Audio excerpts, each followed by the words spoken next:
You do the hokey pokey, you turn yourself around, and that's what it's all about. That's all we need, man. Thanks so much, Awesome. Dave.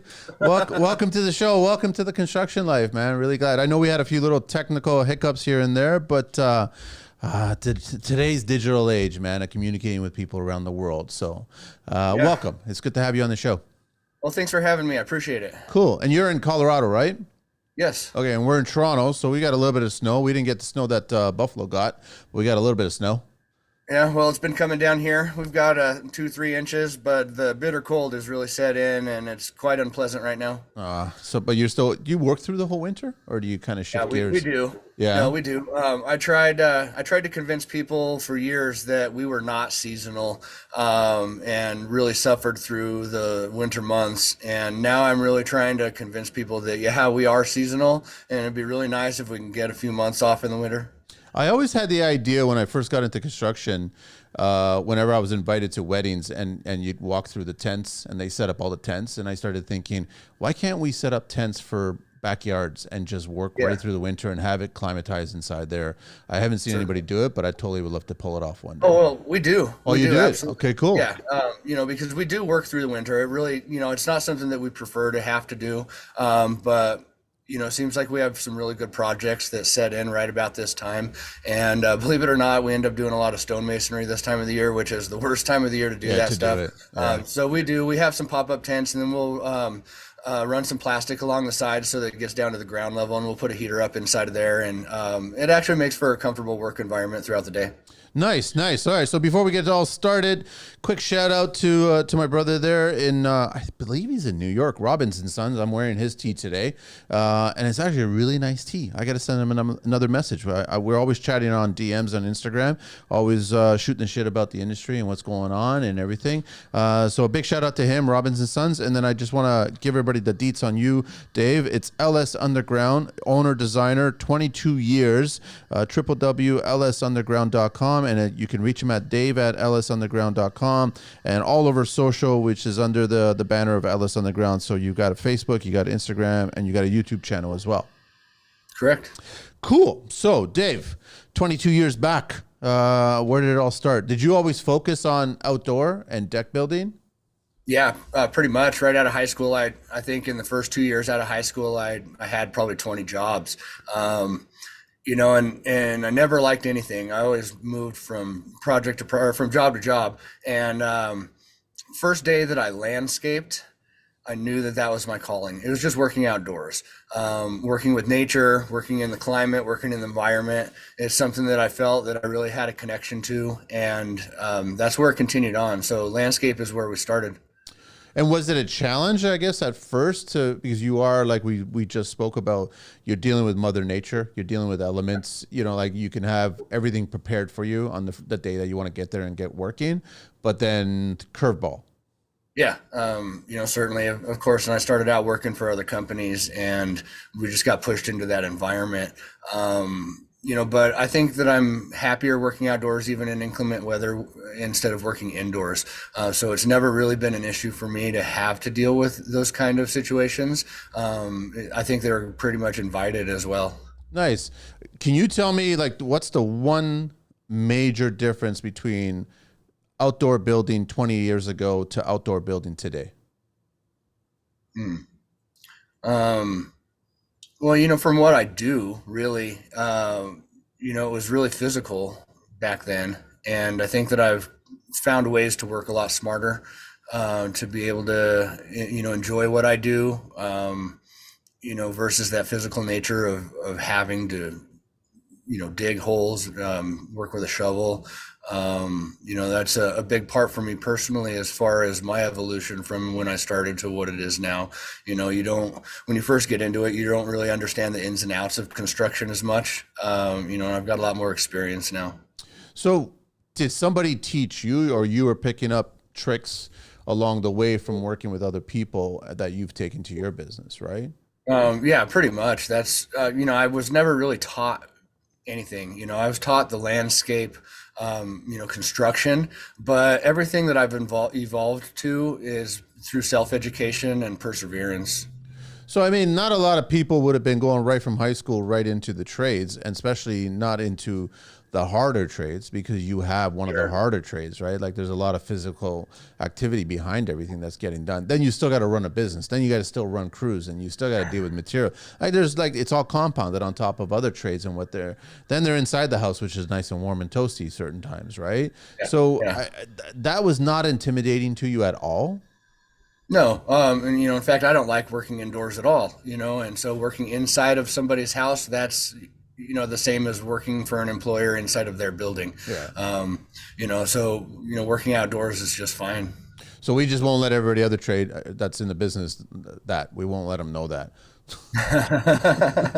Well, I liked the physical nature of that, and out of high school, you're, looking for gym memberships and things like that. And I thought, if I'm working hard and I'm working outside, that's something I don't have to pay for. And, when you're first getting into it, you're not paid very much. And so you're always looking for ways to, kind of make up for that and bridge that situation a little bit. So I thought that physical nature of what I had gotten into was something that was going to benefit me from a health standpoint later on in life. And I actually feel like now I'm quite a bit healthier than where I could have been. Nice. Can you run us through your very first project? Like, what was it exactly? For myself, or what? No, When I first got into the you know industry? what? That's a good point that you bring that up. I mean, I would, if you can run us through the very first project for yourself and the very first project you actually did for a client that you got that first paycheck, you started a business and you started a business Sure. off the back of your talent, right? Yeah. So, my very first custom project, and, I'm going to call that my first project. I did a couple of odds and ends things when I first got started that don't really count to me. But I was actually in a really bad situation. I had about $30 to my name, and I just didn't know what I was going to do. I printed out some flyers for 50% off sprinkler systems. I knew I was really fast and efficient with that. And, so I printed that out and I just went door to door handing out flyers, hoping somebody would buy it on a 50% off sprinkler system. At that point I might've been, getting to make $1,000 at the end of the project, and at about 20 years old, that was pretty good money at that time. So, I actually got a hit from somebody in a town that was about, 20 miles away from where I was currently operating out of. And, that turned into a big custom project where we did the entire front yard, with patio from the driveway up to the front porch, a nice big water feature, a whole bunch of trees, landscape boulders, stuff like that. And it is still one of my showpiece features and is still around today. In fact, I can drive by that project and it looks as beautiful as it did the day that we installed it. That was 20 years ago. That's awesome. So I really hang my hat on that to know that, that simple way of advertising and going door to door and, searching for clientele really paid off on that one for me. And then all the pictures and everything that we were able to get from that really catapulted my company and, the next client after that, the next client after that. And then what was one of the projects that you did personally, I guess, just to, get your feet wet kind of thing? Just for yourself. A project that I did personally. Yeah. Well, I mean, that was the project. That was the really. one that so you just got right into it. You didn't have a family Yeah. member. You didn't have somebody that wanted something done. So, I mean, I know a lot of trades, they kind of test things out because they're not Sure. exactly sure if clients are going to be willing to take a risk on somebody brand new. Sure. No, I felt like I really excelled with some of the employers that I had worked for previously. And in fact, the employer I was working for just before I went out on my own, I had only been with for probably 6 months. And I had just graduated basically out of a tree farm. That's where I started my actual landscape construction, was through a tree farm planting trees and, just some basic landscape. But when I moved over to this other landscape company, after just a few months, I was running his company while he was out playing golf and having fun all day. And I thought, that's what I want to do. Yeah. It turns out that that's not really what my passion was. My passion was building. And I knew that, being self-educated and teaching myself all the things that I wanted to know, would lend to, towards my success. I would always look at other people's work and contemplate how I would do that better if I got an opportunity to do that myself. And, just kind of graduated from there. And that's how I've always, kind of worked my way through everything, is just self-knowledge and trying to do better every time and do better than other work that I've seen other people do. We've got this little segment or question that I'm always asking guests on the show, which is a construction bone to pick. and I'm Okay. just trying to figure out, was there a bone back then that, is it the same bone today, or has that bone been kind of fixed up or changed? But if there's a current one these days, what's a construction bone that you have? Um, you know, it's always been material, to be honest.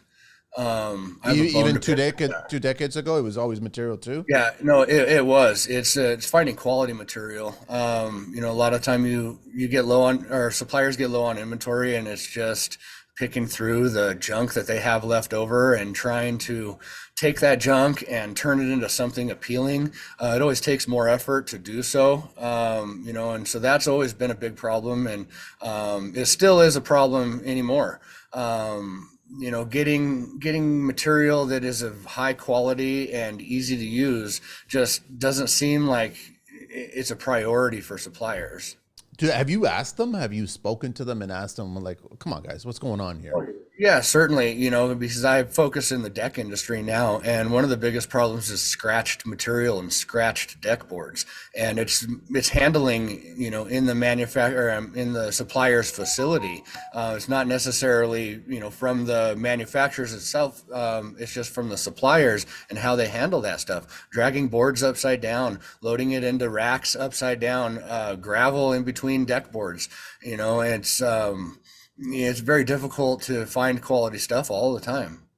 Are you talking about either wood or composite decking, or is it just strictly Well, composite? I think that it's both, and Okay. I want to speak more, with my experience now. With lumber, it just comes wet and it comes twisted and warped, and just the quality of lumber I think has gone down in general over the last couple of years. I'm But not disagreeing with you, man. I totally agree. yeah, from the standpoint of the natural material of wood and just the milling process and the drying process and all of that, they're pushing that stuff out as fast as they can. Wood's getting heavier every day because it's wetter than it ever has been. So there's not even a curing process with like treated lumber or anything like that anymore. Are you factoring that in when you're building and regarding spacing and everything? Are you having to predict the future to figure out how much will this shrink over time?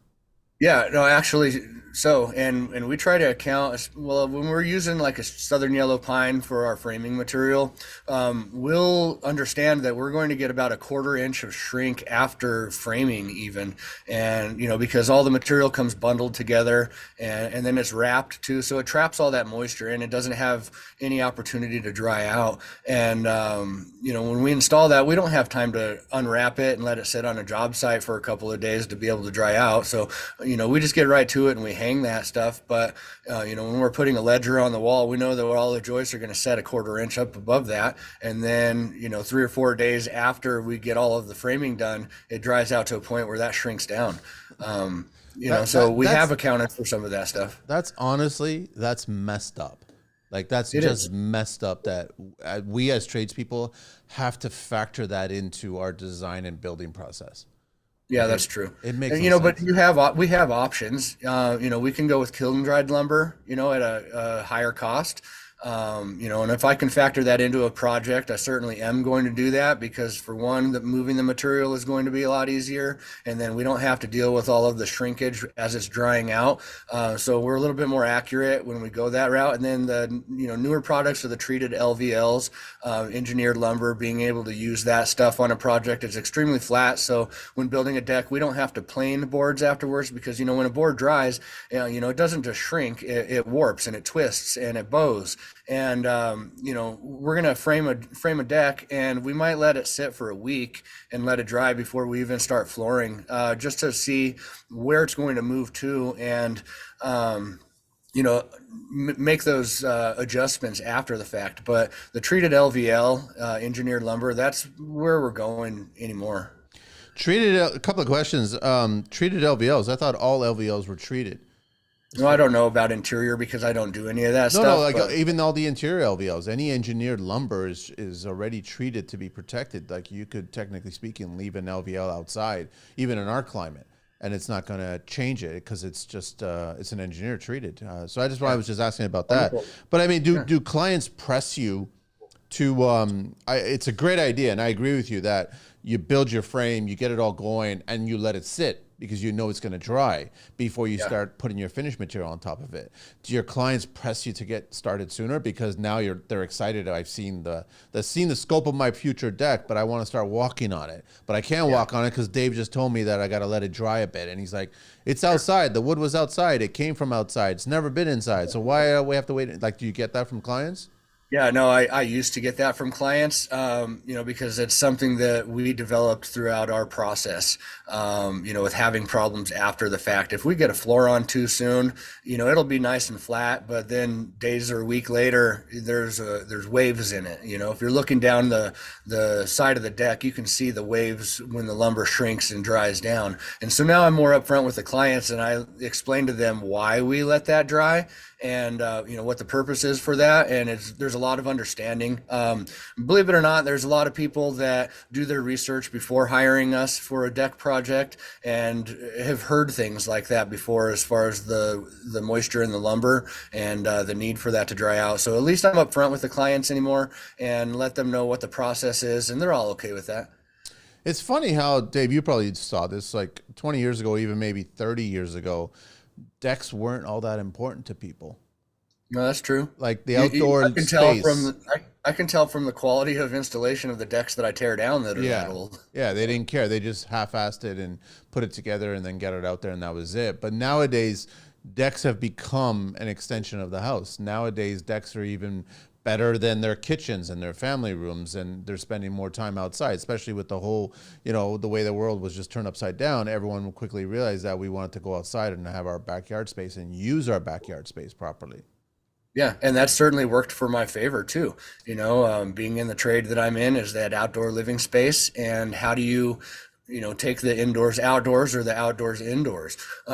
We take out a lot of walls, we take out a lot of windows to add doors and larger entrance ways in and out of the house, so that they can bridge that gap between a kitchen and an outdoor kitchen, or the entertaining space where there's a fire feature where they can entertain company and have people using both of those spaces at the same time.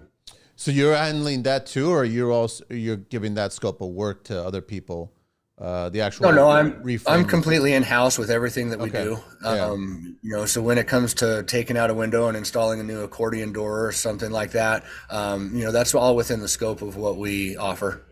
I want to get into our first segment here, but before that, I want to just ask you a quick question.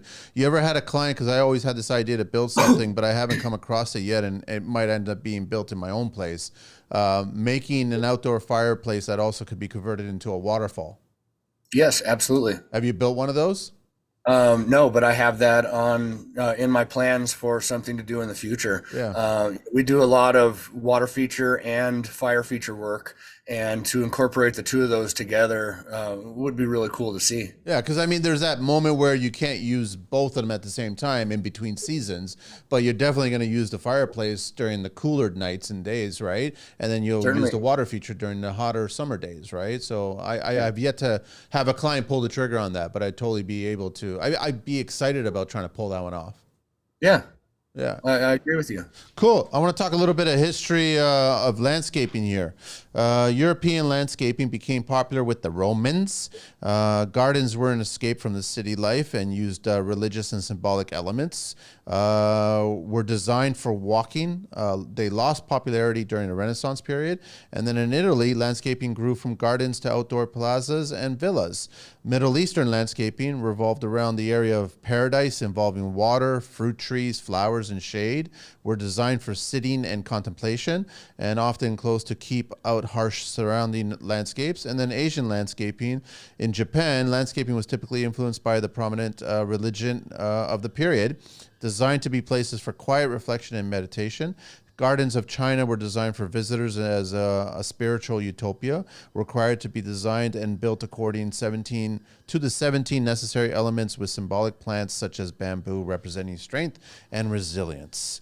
And now, what are people asking, Dave, around your neck of the woods there? What are the clients asking for when they talk? They've got a canvas. It's an open canvas. It is just grass. And Sure. so they come at you now, and what are these families asking for? Well, they're asking for creativity, originality.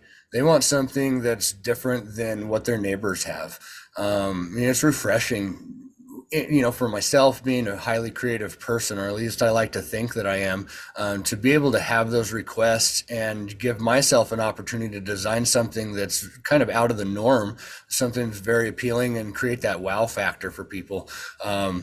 So bridging the landscape into that outdoor living space is something that I have a lot of experience with, especially starting as a landscape construction company and then graduating into the more of that outdoor living space. I really enjoy putting it all together.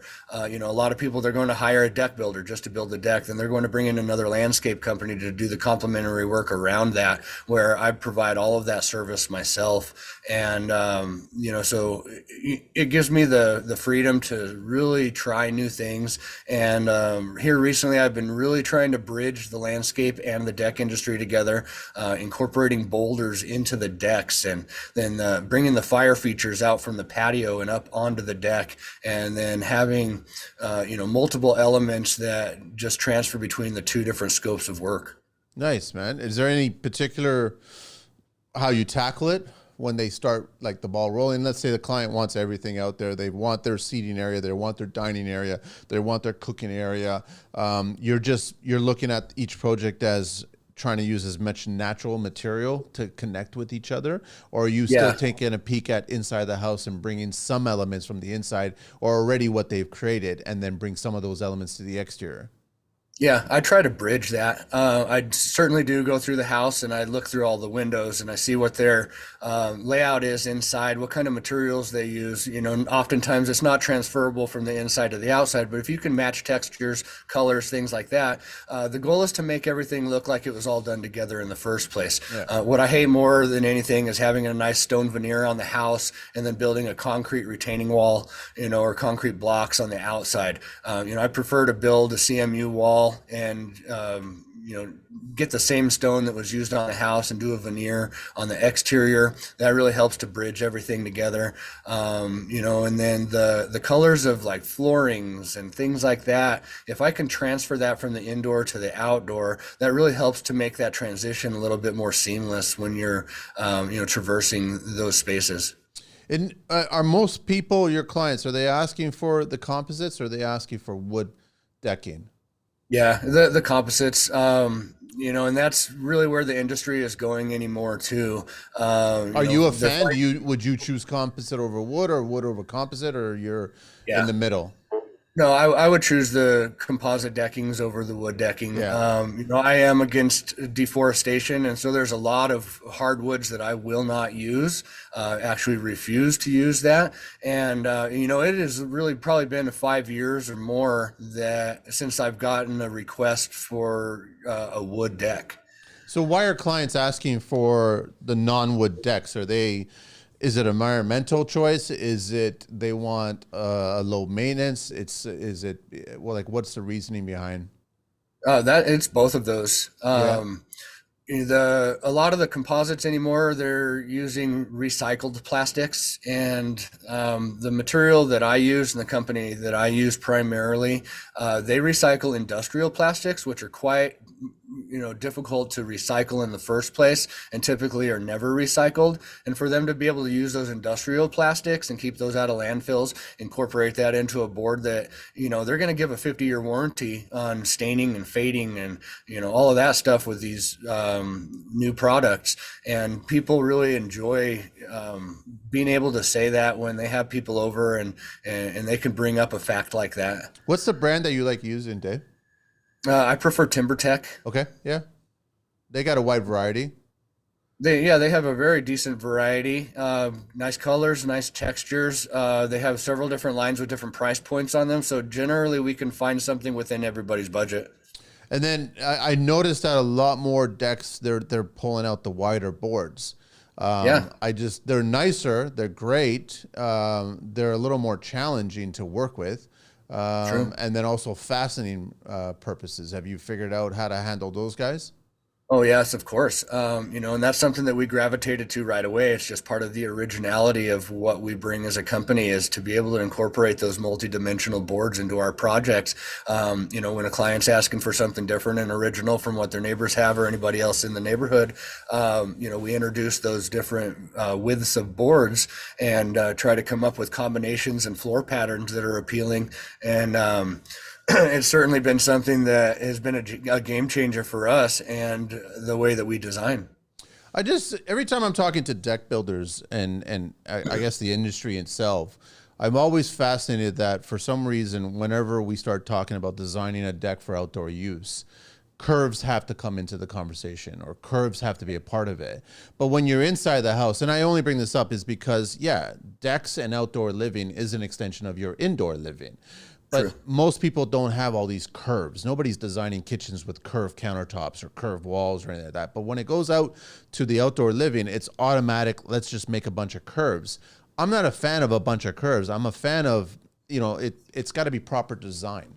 It has to be a I reflection of the agree. house. Yeah. So, I mean, but Yeah. you're getting those clients. They're like, we want a massive pergola here, or we want a massive curve here, and then a curved railing and curve. It's like curve everything. And I'm trying to understand the thought process behind that. It's a very difficult thing to do, from a outdoor living space, especially with decks, is to have circular shape to that.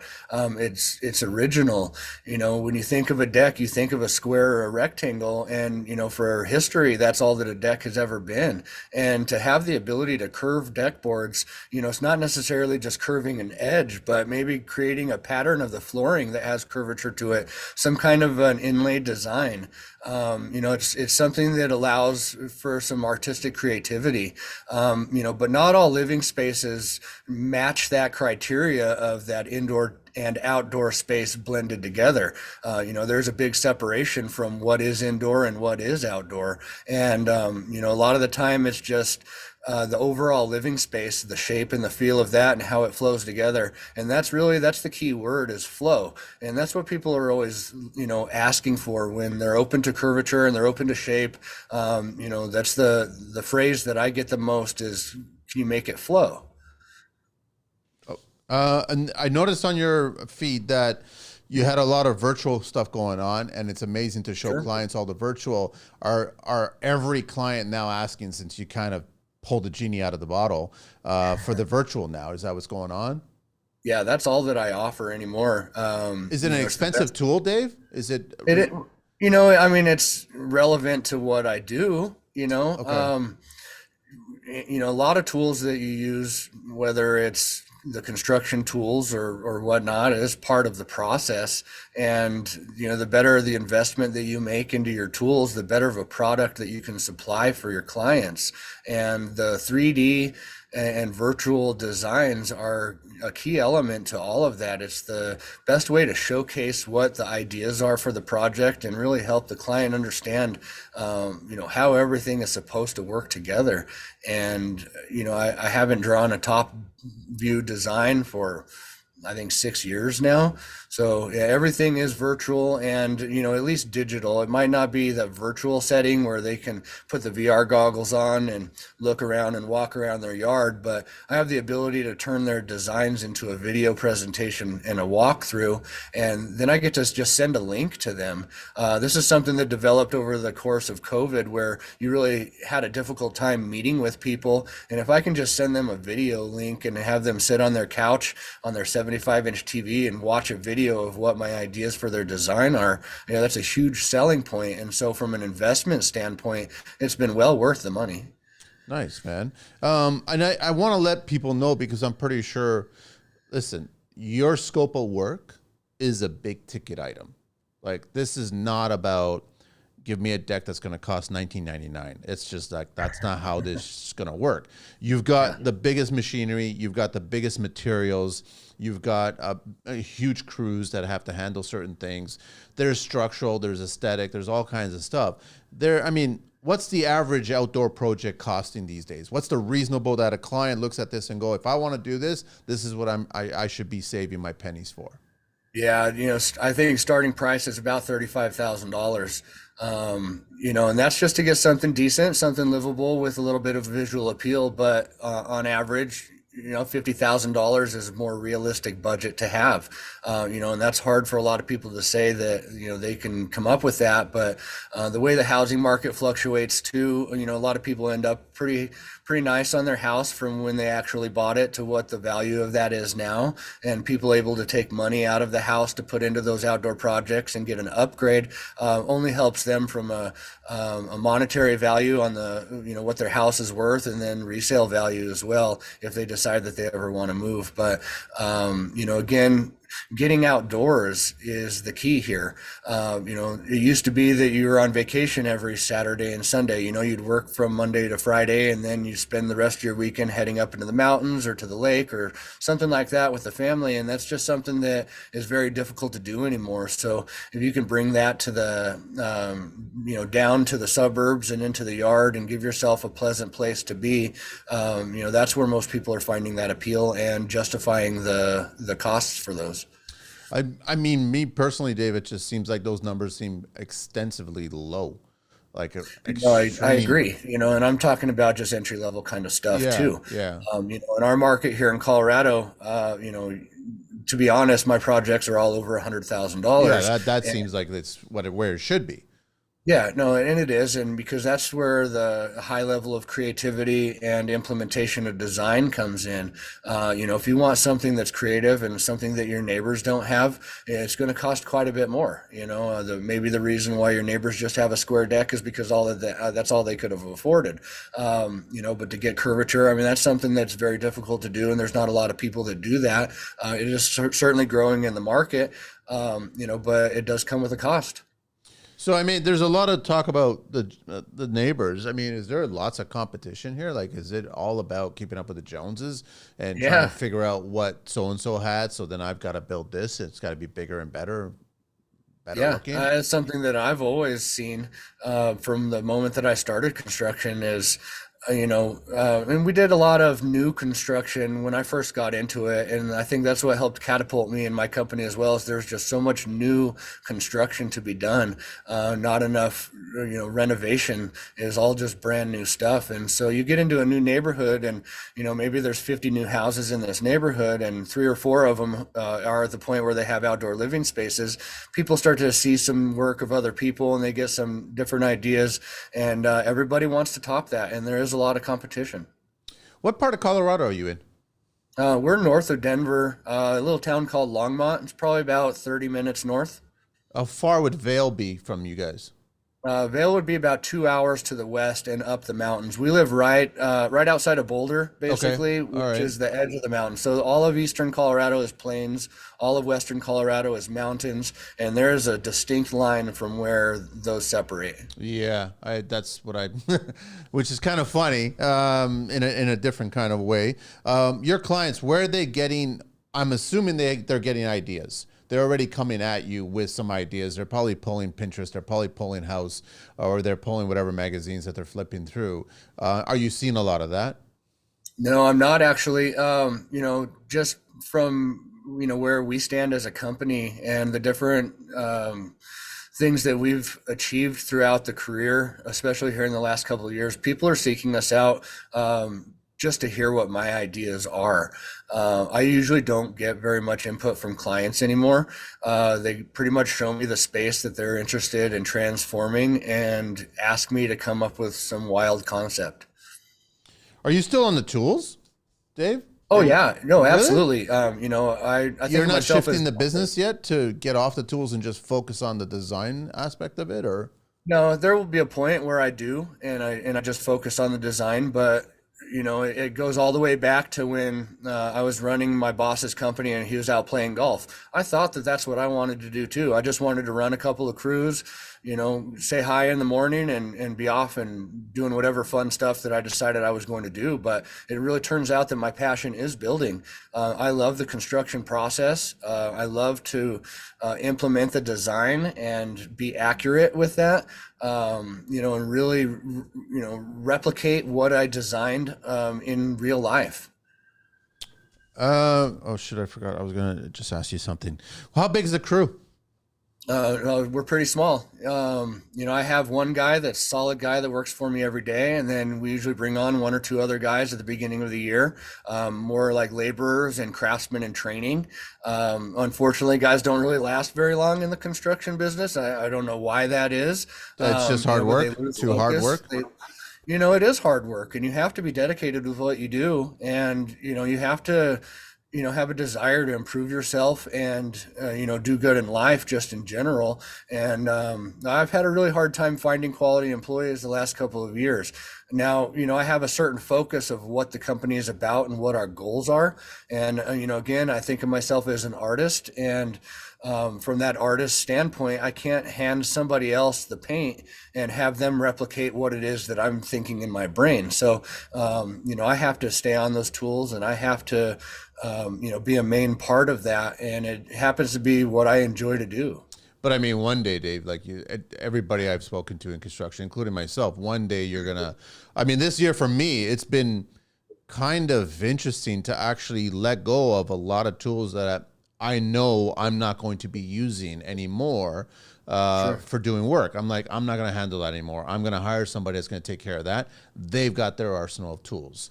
Yeah. So it's actually been a very good feeling where I felt a weight was lifted off my shoulders, and then I started focusing on other things I want to pull off, right? So No, I can eventually one agree day with it's going to that. happen, right? It's going to happen for you. You're going to have to find somebody that's going to replace Dave, Yeah. on site. And that's all on training, and training guys to my styles and my methods and the way that I like things to be done, and being able to hand that off at some point. Again, I have some goals that I'm still trying to achieve with the company, and that requires me being on site. But there will be a time when I graduate to, letting go of some of those responsibilities. I mean, I can tell you now from a landscape standpoint, knowing that that's where we started, I don't push wheelbarrows anymore. I don't dig holes. I've given those shovel duties away to other people, to pick up the saw and the tape measure and, do some of that lighter duty stuff. I've been in the industry for over 20 years now. And from a physical standpoint, although I feel very healthy, being physical all those years,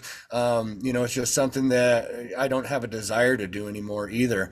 And there will come a point where I don't have the desire to be out on the site anymore, actually building. And I do have a passion for design, and that is where I'm going to be graduating to. Let's have a little fun. I'm curious about tools. What tool brand Okay. are you? Because I'm trying to figure out. I think deck builders and outdoor trades people, they're a wide gambit of tools. I think they're using a different set. I don't think there's any kind of Sure. loyalty to one. So I'm curious about yours. Well, I'm a Milwaukee guy myself. Nice. I love all of the battery drive technology that's come out a lot or here recently. Milwaukee has a very nice variety of tools. They're powerful. They do the job. And that's my primary pack case, what I keep with me every day. But we have specialty tools where, I think that there's better brands for certain tools. And, we do keep a variety of those things. But generally speaking, we're looking around the job site and it's all red. It's all red, huh? Yeah. Can you tell me about some of the specialty tools? So they have the 12-volt series. Yeah. And they have some small die grinders and some smaller drill and driver sets where the standard driver maybe won't be able to get into a certain area, or you can't get a grinder into a certain area because of the size. And to have those smaller tools that have a lot of power behind those really helps out from a production standpoint and from an accuracy and quality standpoint as well. I want to talk a little bit of our building code OBC talk here, minimum depth of deck foundations. What do you guys got to dig down to? So it varies between 30 and 36 inches here in our area. Some municipalities will allow you to only go 30 inches. Some are going to require 36 inches to get underneath the frost line. But the truth is, I've never seen frost that low in the ground. In my entire career, I don't think I've ever seen frost deeper than 8 inches. So I think that it's excessive, but we do have a lot of clay and expanding soils in the area. And so the 36 is basically our standard, regardless of if they're going to let us get away with 30 inches. We'll usually take that down to 36. We're 48 here. Oh, wow. Oh yeah, we're 48, and that's like a bare minimum. And that's so that just goes off of these minimum depth of deck foundations here that we have to abide by 48. If it's more than 1 story, you have to start considering all these foundations. If it's more than 55 square meters, which is 592 square feet, has a distance of more than 600 millimeters or 23 5/8 between the finished ground and the underside. So at what point do you have to start adding handrails on the elevation of your deck? Because we're at 30, we're at 24, 30 inches. 30 inches. Yeah. Okay. Yeah. All right. And I think that that's a little high. From your 24. We're inch 24. perspective We're there. 24. Well, Yeah. technically we're 23 5/8. Okay. Well, that's quite an odd number, to be honest. That they would not just round that off at Well, 24. I think they're going metric, so they're going 600 millimeters. And I that's how understand that that. you get it, right? Yeah, So, and I agree with you. I think 2 feet is a comfortable that if you were to lose your balance, you can kind of recover off of 2 feet. If it's 3 feet, that's a little more challenging to recover. Yeah, no, it certainly is. And, I've built a couple of projects where we're right at that 30-inch threshold, and it's questionable. Yeah. From a safety standpoint, certainly I would like to see a railing. If we're at 29 inches, we're just below what the requirement is for that. That's no different than 30 inches from a falling standpoint if you're falling down on rocks or on concrete or something like that. So I'm going to keep that in mind when designing as well and try to incorporate the railings, or at least, break that up instead of doing a rail, maybe a elongated staircase or something like that creates more of a transition down to the yard. But there's some places where you just have to have a railing. Yep.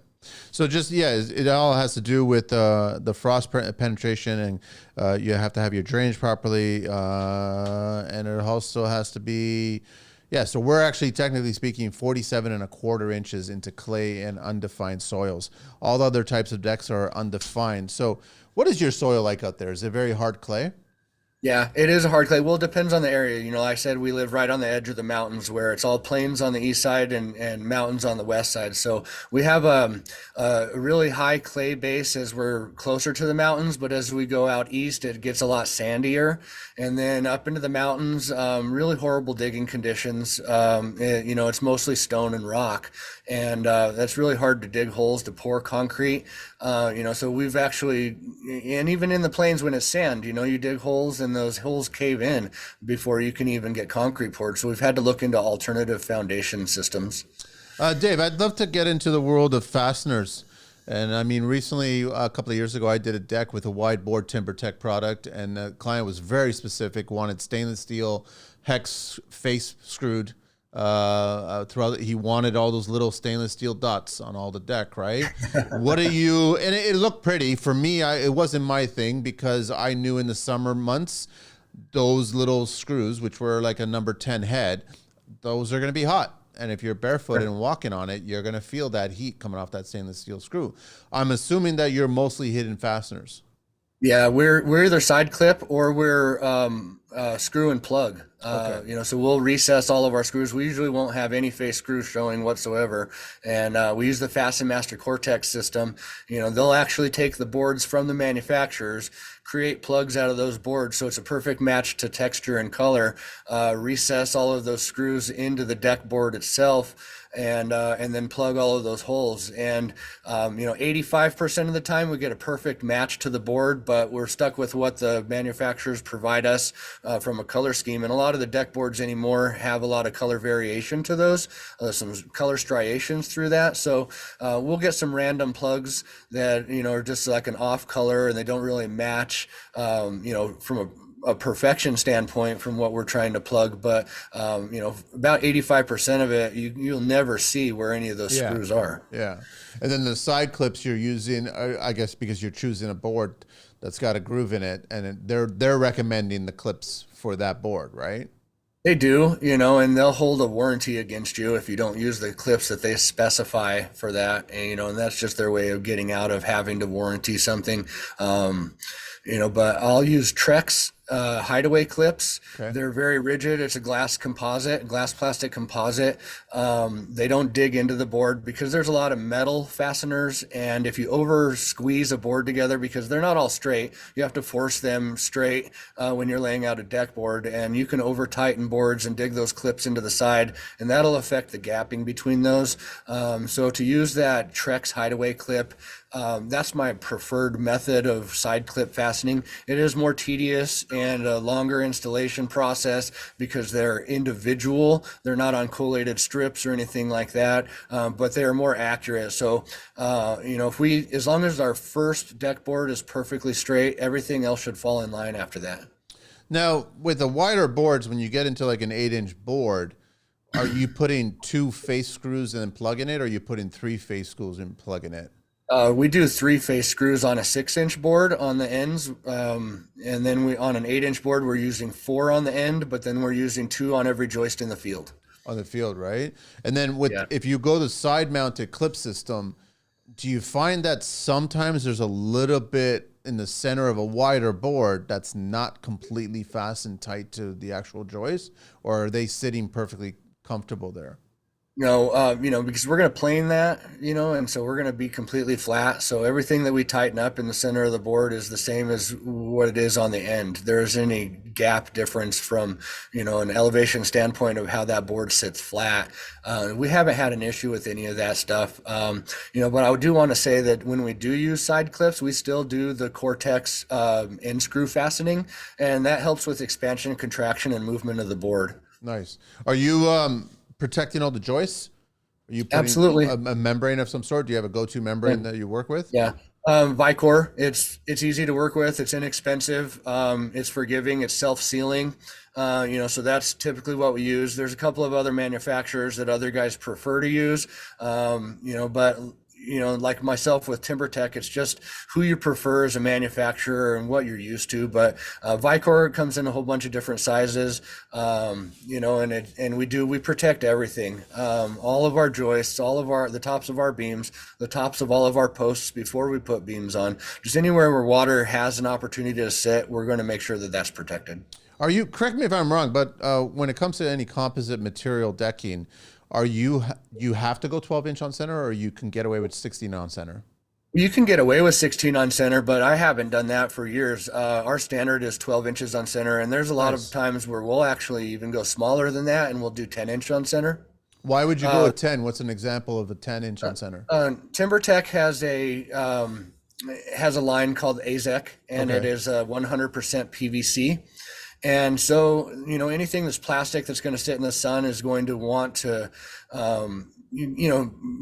become more pliable. And, we found, at 12-inch centers, there's a couple of opportunities when you're in that, high sun for that to want to kind of feel spongy underneath you. Yeah. And we'll shore that up to 10 inches. And really at the end of the deck, what's it, just a couple more joists and cost, for the feel of structural stability. I'm on the same plane, man. It makes a lot of sense. I think every single deck I ever built has always been a minimum 12-inch on center. And then when you started getting into some odd shapes, whatever, I was literally just blocking everything, and it was becoming 12-inch by 12-inch squares everywhere, because it gave you the nailing surface that you needed, the area that you needed, and then you wouldn't have any problems. So you might as well do it that way. It's structurally sound, right? Sure. No, that's true. And, if you think of it from a purchasing standpoint, you might need 38 joists on a deck, but they come 42 in a bunk. Why wouldn't you just order the bunk, and get all of that there? You've got 4 extra joists. And if you're going 10-inch on center instead of 12, at the end of your 20-foot deck, you fit those in, and it actually saved you money from a material standpoint because you bought it in bulk. And then you get that more rigid deck frame by adding those. It really is an insignificant cost. Did you ever get into the aluminum joist systems? No, I use steel. Okay. Not, I haven't used the aluminum yet, and I've looked into a couple of alternative products to be able to start branching off to, especially with the quality of lumber that we're getting Yeah, anymore. which is bad. And then the fact that most of these manufacturers are providing a 30 to 50-year warranty on their deck flooring. Typically wood isn't going to last that long. And so why would you put a deck floor down on wood that's not going to last as long as the surface product is? So graduating to steel and aluminum, I think, is good for the industry. We're in a Class A fire rating area on the west side of the state here, and there is requirements for what kind of a structure you can build to keep that fire resistant, and the steel and aluminum are going to be key in the future of building here. Have you heard of Grand? Oh man, why am I forgetting this name, man? Grand USA. It's a clip system. No, I haven't. It's an aluminum. They're actually now in they're in Texas right now. Yeah, I'll have to get it. I'll have to find out where it is. But I mean, it's basically a snap in place. So you're using a specific deck board that's got a groove in it, and you just snap it in place. But it's also, you can access it to remove it if you have a damaged board. But it actually works off of aluminum or steel joist systems. I think I've heard of the product that you're talking They've about. been at Yeah. IBS a couple of times already, so they're out there. Sure. They're now Sure. setting up shop in the States. And they're also here in Canada as well. It's a pretty slick system when it comes to it. They also are working with pedestals, because I'm assuming that you're also getting into working with pedestals as well I am, yes. for stone, right? Or are you using pedestals for, I guess you're using them for second floor decking? Yeah, and that rooftop decking, stuff like that, and we're also using pedestals on overlay projects too, where we're building low to the ground framework on top of patio. Pedestals work great for that. Now I just remember the name. I'm not old anymore. Grand Concept USA. So they've got a whole clip system and everything like that, which I think is pretty fascinating. But you got to use a specific board for it. Okay. Yeah, I do like the pedestals. I think the pedestals were genius, because back in my day, at the beginning of it, I guess the go-to was you'd get some sleeper that's made out of a rigid foam, and then you kind of construction adhesive it to the asphalt, and then Sure. you kind of build off of that. But that never made any sense to me, because foam, as soon as UV touches it, it deteriorates, so it becomes like powder. So you're already failing at that point. Well, decorators, they have a sleeper system that they've come up with the last couple of years, and they have the new deck board that's a mineral composite where there's no wood fiber in that at all. It's a mineral, Nice. and they make those sleepers out of that mineral composite as well. They're very strong, very sturdy, and they do hold up to all of the elements. That's something that we've used quite a bit in our most current projects, especially when we're trying to build something that's very low to the ground. People want to see the continuity of material, Yeah. and there's a lot of time we can't build a deck to the elevation of what we need that to transfer from the door down to the ground, and where it makes sense to have a deck out from the door, but it makes more sense to have a patio further out into the yard. We're able to pour a concrete slab, install the decorator system, sleeper system to that, and then continue deck flooring over the top, where maybe we're only at 4 or 5 inches above soil grade at that point. And we're able to bridge what we do from a construction and design standpoint to make all of that look like a deck, even though technically half of it's a deck and half of it's a patio. That's nice. That's nice. I was going to ask you, damn, I keep forgetting these questions. Shit. What was I going to ask you? Trying to remember. I don't know. I can't remember now. I got to figure it out. Sorry. This is what I was going to ask you. In the last 20 years, I can only assume that lighting and home automation and all the perks that we have inside the house, that's skyrocketed. Everybody's got to be not only asking you to build a beautiful outdoor space in the modern daylight, and then all of a sudden I want it to look epic at night. So how's that world been for you, navigating through there and offering all those new and cool ideas?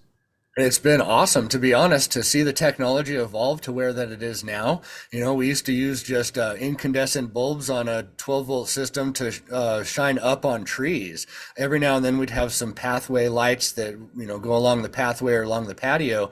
But then it graduated into LEDs, which added a new spectrum of light and the ability to highlight features a little bit more accurately, smaller in size as well, especially if you're not using incandescent bulbs.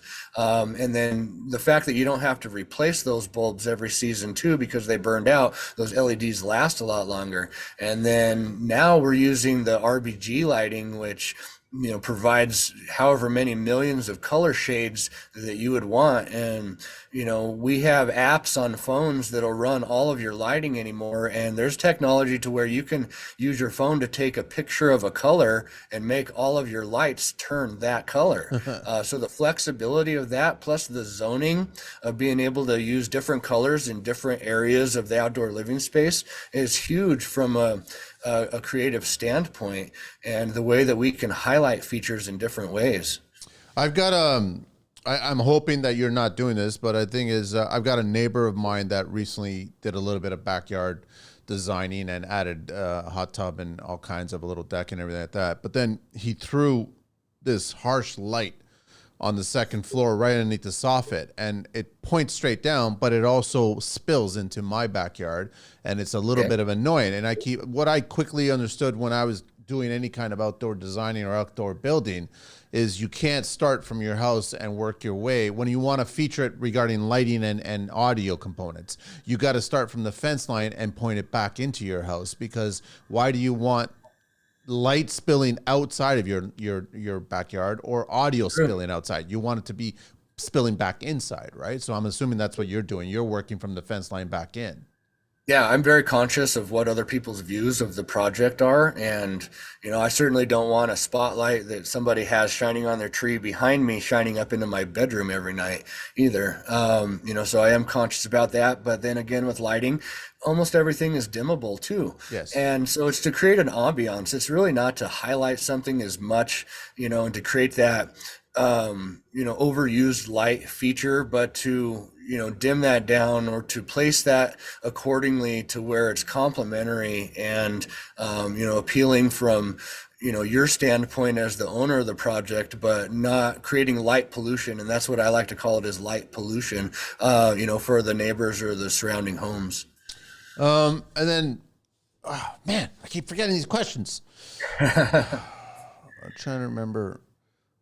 You brought up a very good point, and I was trying to figure it out. So, have you tackled every scope, every detail of outdoor living? You're handling the pools, the hot tubs, I guess gazebos, I guess kids areas, play areas, and then dining areas, cooking areas, lounging areas, fences. You're getting into all those aspects, everything.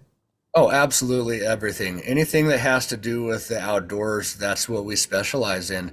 You mentioned kids and entertainment, and we install cornhole and horseshoe pits, and we do zip lines and play structures. Nice. And things like that. That's really cool when you have a yard that will actually accept having a zip line. You've got 100 feet of space to take up, and you can build a really cool boulder formation where kids can climb up that, and it's landscaped. It's not just an eyesore in the yard, but it create a mountainous scenario, where kids can climb up to the top of the zip line and zip all the way down their yard. That's really neat. And then the outdoor living spaces with barbecues, side burners, all that stuff too, but right next to the water feature and the fire feature. So everything is livable, but we do all of our own plumbing, our own electrical, everything that is involved with the outdoor, we take that on.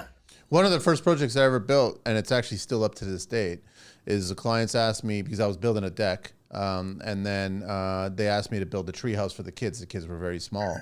So I quickly just did a sketch, and I built a crooked house. I took a house that would have been in Looney Tunes or something like that. So it was the first and only time I ever built anything that was not straight.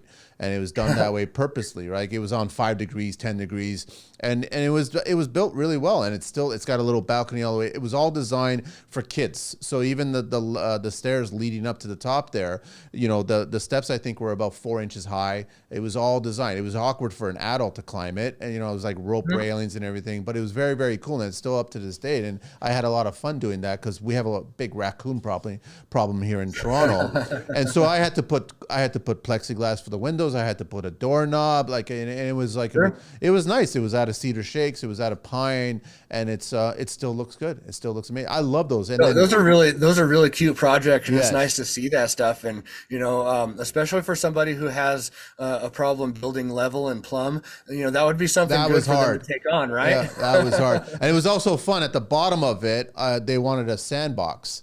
And then I just said, okay, fine, I'll give you a sandbox. But me being a kid and digging in a sandbox, I always hated getting to the bottom. So I actually dug that sandbox down 4 feet. I was like, there's no way these kids are going to get down to 4 feet. And I just filled it up with brick sand. So I was like, okay, go to town and then just use it, right? So I like all those projects. And I totally agree with you, Dave. Like, it's 100% creativity. Like, you've got such a wide canvas of ideas that you could present to so many clients. And I think that the majority of clients are willing to listen and understand where your thought process is coming from. And they'll definitely, they'll say, yes, let's pull the trigger. Let's do this.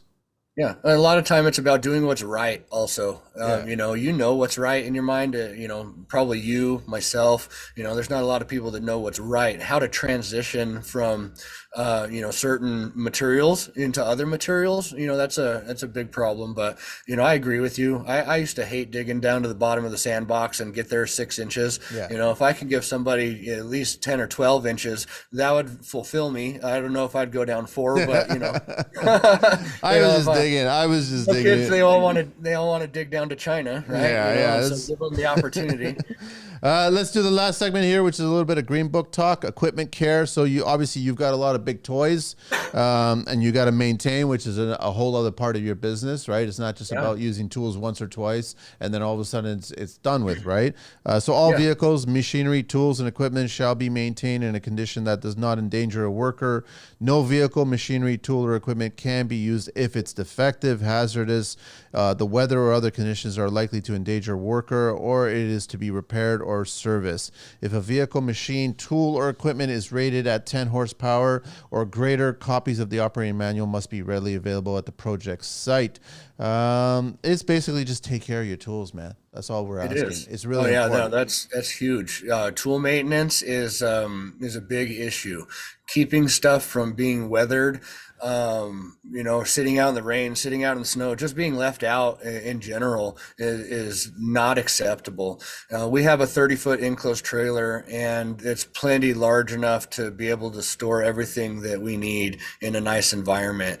We've got a workbench on the inside, and so anytime that a tool is damaged or malfunctions, it gets flagged, it gets wrapped with yellow tape, the cord gets wrapped around it, then it all gets wrapped together in yellow tape. That's to let everybody know, don't even try to use this. But we have a specific area where those tools get placed so that when we have an opportunity, we can perform the maintenance on those. It's something as easy as just nicking the cord with the saw blade. It happens more often than you think, but it's a dangerous tool in a setting where, we're working in the winter and we have melting snow on a patio and there's a cord laying down on the ground that has a nick in it. You don't want anybody using anything like that. Sometimes the attachments for the saw blades or something like that on a saw become loose or damaged, and the last thing that you want is somebody trying to cut through a 2x4 and have the saw kick back on them too. Yeah. I want to do the 12 questions, but before we do that, I want to just man, I keep forgetting this. It just pissed me off. I was going to ask you something about how do you maintain, like, Dave, this is really important and key because I think we all go through this. How do you maintain the momentum when you're dealing with your canvas, your job site is honestly dictated by Mother Nature? You guys have weather. You don't get extreme weather, but you do have your rain. You have your thunderstorms. You'll get some snow. You'll get colder temps. How do you maintain that momentum within the crew that, you start your week, you've got this plan, but then all of a sudden Mother Nature has other plans? Thankfully, all of our projects incorporate multiple trades. Whether it is the framing and the finishing of a deck, or if it's a stone veneer on columns, or an outdoor kitchen, or something like that, we have different aspects of the project that we can be working on at different times for different occasions. And so we'll always keep that in mind, especially, this time of year, we're in November, and snow's starting to fall. We know that there's going to be days where we can't work on masonry. And so we need to choose which days we're working on that stuff. And so when we get nice temperatures, we know that, we're expecting those nicer temperatures, that we're going to shift focus and we're going to work on the stone masonry. But when those temperatures drop, that's going to give us an opportunity to get started laying deck flooring or something like that. And so we'll actually go back and forth throughout the projects that are incorporated into the design, just to keep the production up on that for what the weather dictates for us to do. If we're building a porch cover on a project, we'd ideally like to get that done as one of the first stages. That way we have something to work under, whether we're running electrical lines up through the framing and the rafters, or if we're doing an underside finish with tongue and groove. We have a nice workstation where we could set up a staining table and get all of our material pre-stained before we get all of that stuff hung. So we just try to be flexible with what we do and roll with the punches. It's actually a really good plan. Yeah, that's all on you now. I guess you're trying to be as efficient as possible with the schedule. Efficiency is huge on a project. That's where you're going to lose all of your money. I used to think that it was in material loss is where the money was lost on a project, but it's in production, rate of production, and efficiency. And so that is a big focus for me right now, is making sure that we are efficient and we have everything that we need to be able to accommodate ourselves when we have inclement weather. I can only imagine that when you're doing your projects and you guys are all out there working, you're in the groove. You got the entire family inside the house just looking out through the glass, and just as if you guys are the zoo animals and they're like visiting the zoo and checking the work out. Is that what we have clients come out and say, it's just such a pleasure to stand at my window and watch you guys work. That's awesome. Like, well, thanks a lot. You could bring out the hot chocolate and the coffee for us next time too. So yeah, we're talking to Dave here from LS Underground, www.lsunderground.com, Dave at lsunderground.com, and find him on all over social media and a YouTube channel under LS Underground. You ready for the 12 questions of construction? Yeah, let's go for it. Awesome. It's what is your favorite construction word, Dave? Honesty, it's safety. Safety is my favorite construction word. That is what we live and die by, honestly. I had a guy with a pretty serious injury a couple of years ago, and even though that I preach safety, maybe got a little bit relaxed on that, but that is the key word for construction, is safety, because you don't have safety glasses and you damage your eyes, you're not working anymore. You cut your finger off, you're not working anymore. Proper lifting techniques, things like that, making sure that we have the adequate tools for the job that we're doing, and that we have training for that to avoid those instances. But I would say that my favorite construction word is safety. Good word. What's your least favorite construction word? Mistake. Because then I can just see the dollar signs in front of me. I had a guy a couple of years ago, we've got 20-foot boards on a job site and we have 16-foot boards on a job site. And he calls me halfway through the project and he says, Dave, there's something wrong. I've got 6 feet of scrap on all of these boards. It's like, well, the guy was cutting all of his 20s down to 14 instead of his 16s down to 14. So, it can get quite expensive. So mistake, that's a horrible word to have to hear, because it's going to cost more both in time and finances to fix. What turns you on in construction? The ability to be creative. I like that word, creativity. It's something that helps to wake me up in the morning and get me to go to work. If I'm doing monotonous stuff, I don't have a desire to get up every day and go and do that. But when I can be creative, that really gets the juices flowing, and it starts the ambition of what I'm trying to do every day, and so that's a good one for me. What turns you off in construction? I think anymore it's going to be the lack of help and the lack of talent. It's been very difficult to find people, especially just in these last 4 or 5 years, that have any kind of credibility when it comes to knowledge Yeah. of what they do, and an ability to show up and be a part of the team every day. What's your favorite curse word? I don't know about a curse word. I try to keep it If pretty you don't clean. swear, don't worry about it. We don't have to do it. We don't have to do it. We have the joke that's commonly used, is that's what she said. I mean, it's something that everybody uses, and it's quite old, but you seem to always find a way to use that phrase. What is your favorite vehicle in the entire world? In the entire world, huh? Well, I do like a big Dodge 3500 flatbed dually. That thing can do about anything that you want it to do. From a work standpoint, I love driving that thing around. But, from a luxury side, I would say that I'm pretty fond of a Range Rover. Nice.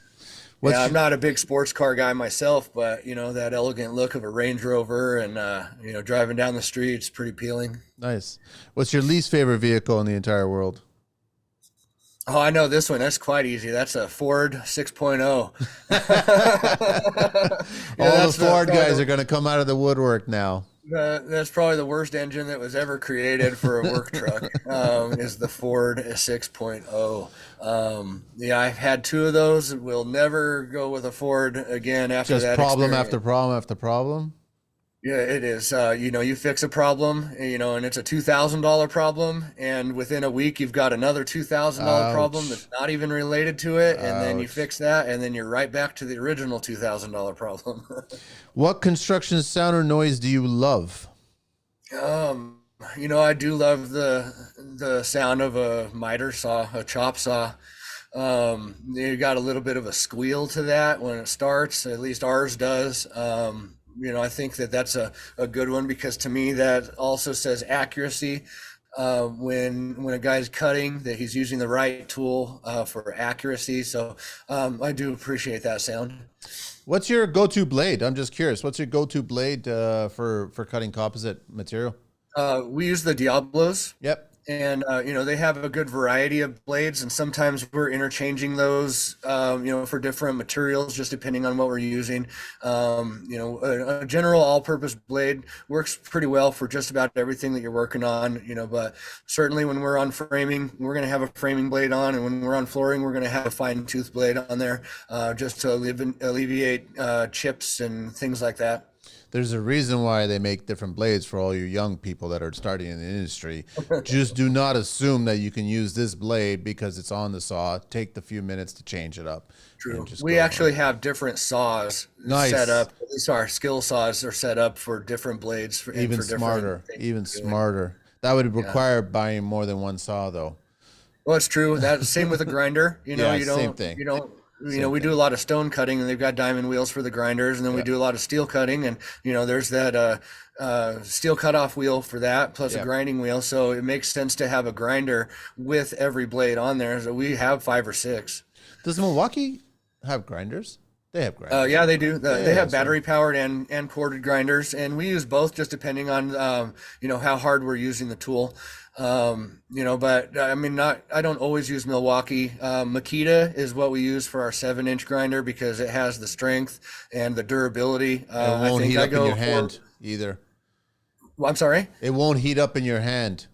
No, that's true. But the battery powered grinders, they get super hot. And if you're overworking that tool, it'll actually fail. You'll have to set it down, let it cool down before you can get started again. So, it's all about knowing what your tools can do and what the application is, and choosing the right one.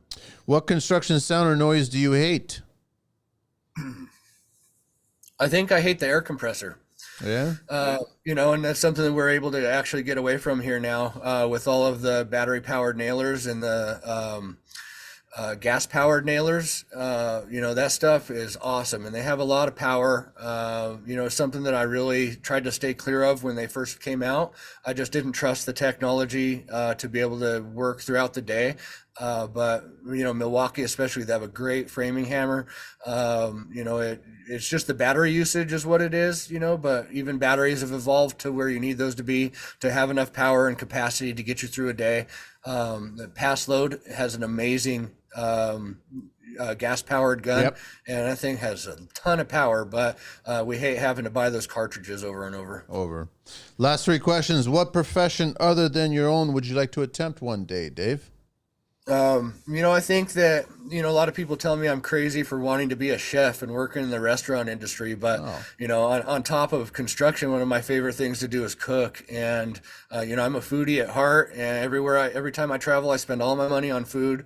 And, so I think that I'd probably pursue that if I wasn't in construction, and maybe something that, as I get past doing all of this physical work, I might take the endeavor to go and do. I will say this: that question and that answer is probably the answer that shows up quite the most. Really? A lot of It's tradespeople want to funny. cook. Yeah. I gotta say though, from finding employees and from the standpoint of being a business owner in construction, those are the people that apply for the jobs with me. And to me, what I think of when I think of a restaurant employee is when they take a break, they're going out back, they're going to smoke a cigarette, and they're opening their phone looking for a new job every time they go on a break, because everybody that applies for a job for me says, I work in a restaurant right now, and I'm just looking to get into something new. And, That's I've got to interesting. turn all those guys down because it just doesn't translate from one to the other Yeah. if you don't have that kind of experience. So, I think it's fun for me to want to go back, backwards in that. What profession would you not like to do? Um, boy, well, I don't want to work in an office, and that's where I'm at right now. I do a lot of design work. I try to stay out of the office when I'm doing that. But an interior occupation like that in a cubicle, anything in the I can't corporate do it. world, I can't do I'm it. completely against I that. know. Last question: if heaven exists, what would you like to hear God say when you arrive at those pearly gates? You made it. That's it, Dave. You know, Thank you. So I caught, a checkered past when I was young, and I thought maybe I'd be heading the opposite direction, and so I try to do really good in life now. I try to have good morals and, good ethics. And, I think that would be a welcome phrase to hear is, you made it. Nice, nice. Dave, thank you very much for being on the show, man. It's been a pleasure speaking with you and Oh, it's taking the been time to great. talk. So I want to let everybody know again, Dave Settlemyer, right? Correct. And LS Underground, www.lsunderground.com, Dave at lsunderground.com, and all over socials. Especially check out the YouTube channel under LS Underground. Thanks, man. Angelina, I think we're good. And thank you very much, Dave. Thank you. You guys have a great day. You too.